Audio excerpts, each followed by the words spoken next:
आप देख रहे हैं अनहोनी। तो चलिए बढ़ते हैं आज की इस कहानी की ओर।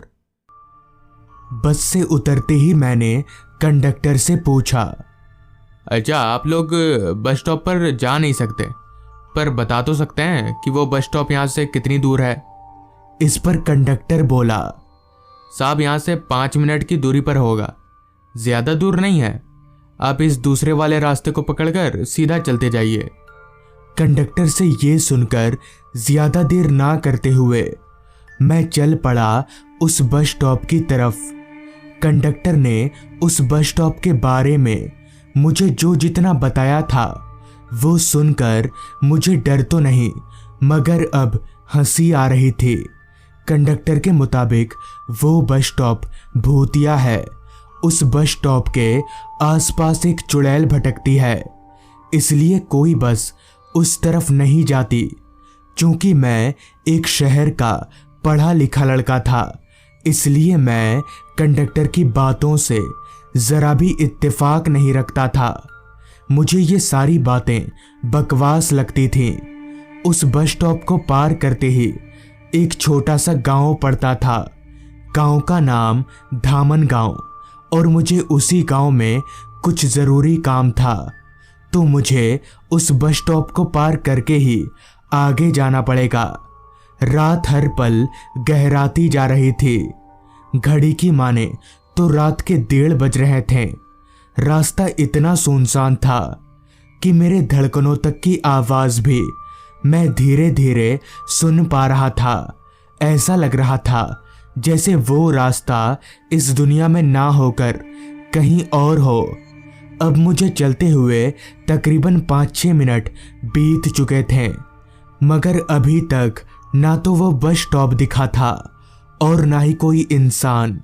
समझ नहीं आ रहा था कि उस कंडक्टर के बच्चे ने सही रास्ता बताया भी है या नहीं। अभी मैं आगे बढ़ ही रहा था कि तभी सामने की तरफ से मुझे कोई साइकिल सवार शख्स मेरी ओर आता दिखा। यही अच्छा मौका था उस आदमी से बस स्टॉप के बारे में पूछने का, लिहाजा मैं हाथ का इशारा करके उस आदमी को रुकवाने की कोशिश करने लगा। वो आदमी कुछ घबराया हुआ सा नजर आ रहा था, मगर फिर भी वो आदमी मेरे लिए रुका। तो मैंने पूछा, भाई साहब ये बस स्टॉप और कितनी दूर होगा? इस पर पहले से ही घबराए उस आदमी ने कहा, कौन? वो भूतिया बस स्टॉप? इस पर मैंने मुस्कुराते हुए अपना सिर हाँ में हिलाया, तो मुझसे हाँ का इशारा पाते ही उस आदमी ने कांपती हुई आवाज में बोला, ज्यादा होशियार मत बनो। आज अमावस की रात है। मैं बहुत मुश्किल से अपनी जान छुड़ा कर आया हूँ। तुम मत जाना, वरना जिंदा नहीं बचोगे।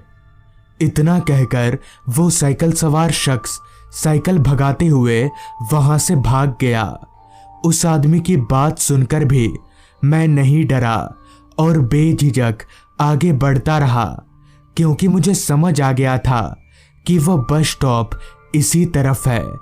कुछ देर चलने के बाद ही मुझे सामने की तरफ वो बस स्टॉप नजर आने लगा। बस स्टॉप में सिर्फ एक ट्यूबलाइट जल रही थी। देखने से तो वो बस स्टॉप बिल्कुल सामान्य सा लग रहा था। कहीं कोई भी गड़बड़ नजर नहीं आ रही थी।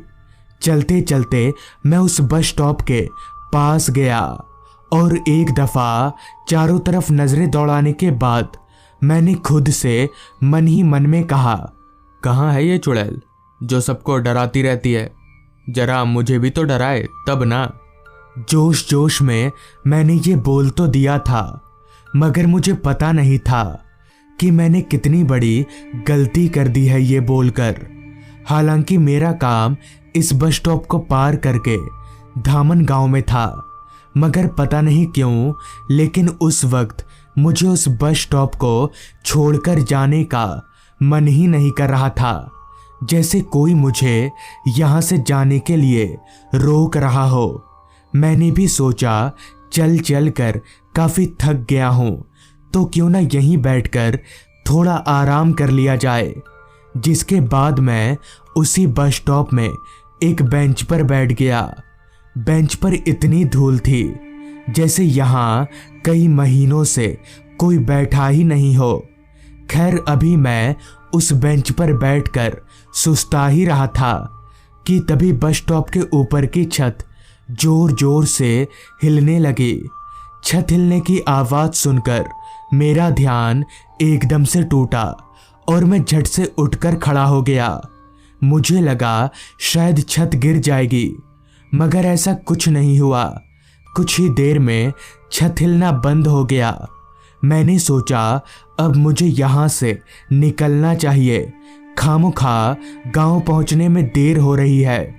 ये सोचकर मैं जैसे ही गांव की तरफ जाने के लिए पीछे पलटा तो मेरा कलेजा धक्सा हो गया, क्योंकि ठीक मेरे पीछे एक लड़की खड़ी थी। उसकी शक्ल इतनी ज्यादा डरावनी थी कि मैं ठिठक कर वापस से बस स्टॉप की बेंच पर जा गिरा। उस लड़की का चेहरा पूरा कुचला हुआ था और उसकी दोनों आंखें बाहर निकली हुई थी। मैं समझ गया कि वो कंडक्टर और साइकिल वाला आदमी गलत नहीं बोल रहा था। वो लगातार मुझे एकटक देखे जा रही थी। अभी मैं अपने बचने की उम्मीद छोड़ ही चुका था कि तभी मुझे मेरी बाईं ओर से एक बस आती दिखी। मैं जानता था कि बचने के लिए मुझे किसी भी हालत में उस बस को पकड़ना ही होगा। लिहाजा मैं उस लड़की के बगल से निकलकर रोड की ओर भागा और सबसे अजीब बात कि उस लड़की ने भी मुझे रोकने की कोशिश एकदम नहीं की। बस ठीक मेरे पास आकर रुकी और मैं लपक कर उस बस में चढ़ गया। मेरे चढ़ते ही बस आगे की तरफ जाने लगी। मेरी जान में जान आई, मगर तभी मुझे याद आया कि उस कंडक्टर ने तो कहा था कि इस तरफ कोई बस नहीं आती, तो फिर ये बस कहाँ से आ गई। मैंने अपनी सीट पर से उठकर बस में चारों तरफ नजरें दौड़ाईं, मगर उस बस में मेरे अलावा और कोई भी नहीं था। मुझे लगा शायद कोई बस चलती होगी जिसके बारे में उस कंडक्टर को नहीं पता होगा, जिस वजह से मैं वापस अपनी सीट पर बैठ गया। उस वक्त मैं इतना घबराया हुआ था कि मुझे धामनगांव उतरना है, ये मेरे जहन से एकदम उतर ही गया था। मैं बस चुपचाप अपनी सीट पर दुबक कर बैठा हुआ था। मेरी आंखों के सामने बार बार उस लड़की का ही डरावना चेहरा आ जा रहा था। इसी दौरान मैंने एक नज़र घड़ी की तरफ देखा तो रात के 2:15 बज रहे थे। मुझे अभी फिलहाल के लिए इस बस से उतरना ठीक नहीं लग रहा था। अगर नीचे उतरते ही वो लड़की फिर से मेरे पीछे पड़ गई तो मैं क्या करूँगा। यही सोचकर मैं अभी सीट पर बैठे बैठे कांप ही रहा था कि तभी मेरे कानों में मुझे किसी के रोने की आवाज़ आने लगी। उस आवाज़ को सुनकर मेरा कांपता शरीर और जोर जोर से कांपने लगा। मुझ में इतनी भी हिम्मत नहीं थी कि मैं पीछे पलटकर देख सकूं कि ये आवाज़ है किसकी, मगर ऐसे चुपचाप बैठ भी नहीं सकता था। लिहाजा मैं बहुत हिम्मत जुटाकर पीछे पलटा, लेकिन पीछे कोई नहीं था। पर अगर पीछे कोई नहीं है तो ये आवाज़ कहाँ से आ रही है, ये सोचकर मैं अपनी सीट पर से उठा और बस के दोनों तरफ की सीटों पर नज़र फेरते हुए पीछे की ओर बढ़ने लगा। मैं जैसे जैसे पीछे की तरफ जा रहा था वो आवाज़ और भी तेज हो रही थी। अब मैं बस की आखिरी सीट के एकदम पास आ गया था। मैंने जब उस आखिरी सीट पर देखने के लिए नज़र घुमाई तो साथ ही साथ मेरा दिमाग भी घूम गया, क्योंकि उस सीट पर वही लड़की बैठी हुई थी जो मुझे उस बस स्टॉप पर दिखी थी। वही डरावना चेहरा और वैसी ही आंखें।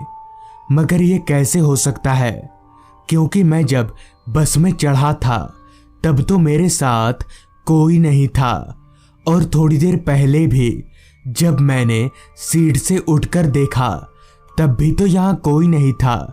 तो फिर ये लड़की बस में आई तो आई कैसे? ये मेरे पल्ले नहीं पड़ रहा था। मेरी धड़कनें बुलेट ट्रेन से भी तेज हो गई थी और मेरा दिमाग मानो सुनसा हो गया था।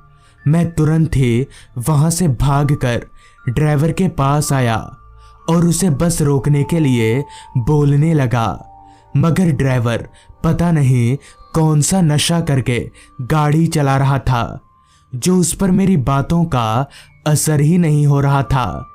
तभी जब मैंने ड्राइवर का कंधा पकड़कर उसे मेरी तरफ खींचा तो मेरे पैरों तले जमीन निकल गई, क्योंकि उस ड्राइवर का चेहरा भी पूरा कटा फटा था। मैं समझ गया कि ये ड्राइवर भी उस लड़की की तरह कोई आम इंसान नहीं है। वो लड़की बस के पीछे से चलते हुए मेरी तरफ बढ़े आ रही थी और ड्राइवर बस रोकने को तैयार नहीं था। परिस्थिति को भांपते हुए मैंने ना आओ देखा ना ताओ, सीधा चलती बस से छलांग लगा दी, जिसके बाद मैं कब और कहां बेहोश हो गया कुछ याद नहीं। अगली सुबह जब मेरी आंख खुली तो मैं सड़क के किनारे पर पड़ा था। कुछ लोग मुझे घेर कर खड़े थे। मैंने उन लोगों को सारी बात बता दी। तब उन्होंने बताया कि दरअसल आज से कुछ साल पहले एक लड़की देर रात गए उस बस स्टॉप पर बस का इंतजार कर रही थी। तभी वहां कुछ बदमाश लड़के पहुंच गए और उस लड़की को परेशान करने लगे। उस वक्त एक बस ड्राइवर भी अपनी खाली बस लेकर उसी रास्ते से गुजर रहा था। तभी वो लड़की मदद मांगने के लिए अचानक उस बस के सामने आ गई। चूंकि बस काफी रफ्तार में थी इसलिए वक्त पर रुकी नहीं। उस लड़की को कुचलने के बाद बस ड्राइवर भी अपनी बस संभाल नहीं सका और बस एक पेड़ से जा टकराई, जिससे ड्राइवर भी मौकाए वारदात पर ही मर गया। तब से यहाँ पर ऐसा होता रहता है। ये सब सुनकर मैं बहुत डर गया और भूत प्रेत पर पूरा विश्वास करने लगा। तो दोस्तों, ये थी आज की कहानी। अगर आपको ये कहानी पसंद आई हो तो चैनल को जरूर सब्सक्राइब कर लें। तो मैं आपका दोस्त आर्यन जल्द ही मिलूंगा आपसे ऐसी ही एक कहानी के साथ।